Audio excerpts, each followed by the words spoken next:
Hello दोस्तों, आज हम कहानी सुनेंगे माँ लक्ष्मी और गरीब दर्जे की बहू। चैनल पर न्यू हो तो चैनल को सब्सक्राइब कीजिए।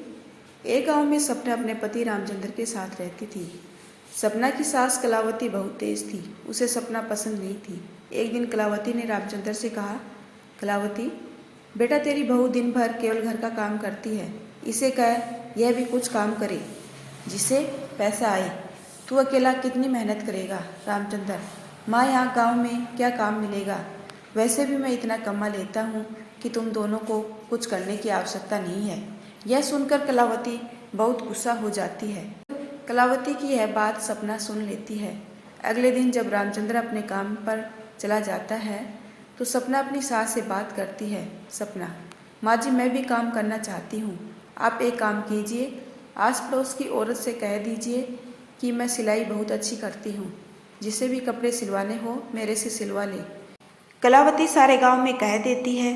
धीरे धीरे घर पर सिलाई का काम आने लगा। जितना भी काम आता था कलावती उसमें से चुपचाप आधे से ज़्यादा पैसे खुद रख लेती थी और थोड़े से पैसे बहू को देती थी। सपना, माँ जिन कपड़ों को सीकर तो कुछ भी नहीं बचता।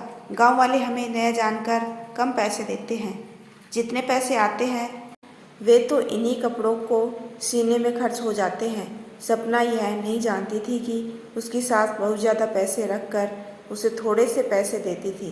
कलावती, ठीक है, तू काम तो कर। नए नए काम में नुकसान उठाना पड़ता है, बाद में देखेंगे। सपना माँ लक्ष्मी की भक्त थी। वह दिन भर मेहनत से काम करती और रात में माँ लक्ष्मी की भक्ति करती थी। एक दिन सपना रात को माँ लक्ष्मी का ध्यान कर बैठी थी। तभी उसकी आंखों से आंसू बहने लगे। उसने माँ लक्ष्मी से कहा, सपना, माँ मैं और मेरे पति दिन रात इतनी मेहनत करते हैं, फिर भी हमेशा हम परेशान रहते हैं। आप ही बताओ क्या करें? इसी तरह बातें करते करते सपना सो जाती है और अगले दिन उठकर अपने काम में लग जाती है। अगले दिन जब सपना सिलाई कर रही थी तभी एक छोटी सी लड़की उसके पास आती है। लड़की, क्या आप मेरे कपड़े सिल देंगी? मेरे पास पैसे नहीं है। कलावती, ए लड़की, पहले पैसे लेकर आ, फिर बात करना। सपना, कोई बात नहीं माँ जी, मैं खाली समय में सिल दूंगी। कितनी प्यारी बच्ची है, इसे मना मत कीजिए। कलावती, काम का नुकसान नहीं होना चाहिए। रात को जब तू पूजा करती है तब सिलना इसके कपड़े। कलावती रात को बैठकर कपड़े सिल देती है। अगले दिन जब वह लड़की आती है, लड़की, आपने तो बहुत सुंदर कपड़े सिले हैं। मेरे पास आपको देने के लिए पैसे तो नहीं है, लेकिन यह मिट्टी का घड़ा है, इसे आप रख लीजिए। इसे संभाल कर रखना और आपके पास जितने भी पैसे आए उसमें से कुछ इसमें रख देना। सपना वैसे ही करने लगी। उसके पास जितने भी पैसे बचते उसमें से कुछ वह घड़े में डाल देती थी। एक दिन सपना रात के समय सिलाई कर रही थी। तब कलावती ने कहा, कलावती, बहू रात को क्या कर रही है? सपना, माँ जी, लक्ष्मी जी के लिए चुनरी बना रही हूँ, कल मंदिर में चढ़ाने जाऊंगी। अगले दिन सपना चुनरी लेकर मंदिर की ओर चल देती है।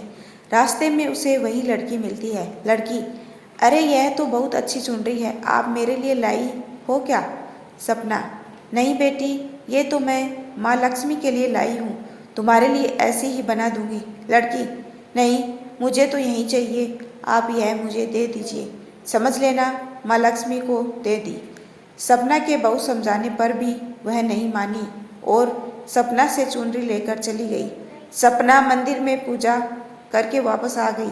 शाम को उसने उस घड़े में कुछ पैसे डाले तो घड़े में से आवाज़ नहीं आई।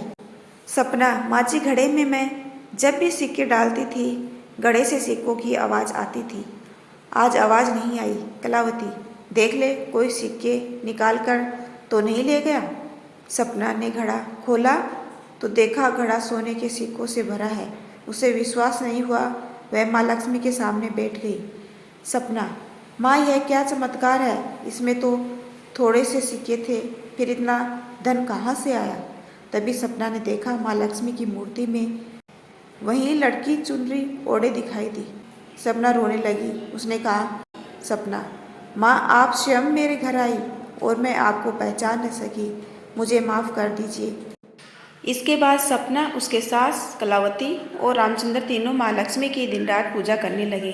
सपना का सिलाई का काम अच्छा चलने लगा। यदि आपको मेरा ये छोटा सा प्रयास अच्छा लगा हो तो चैनल को लाइक शेयर एंड सब्सक्राइब कीजिए।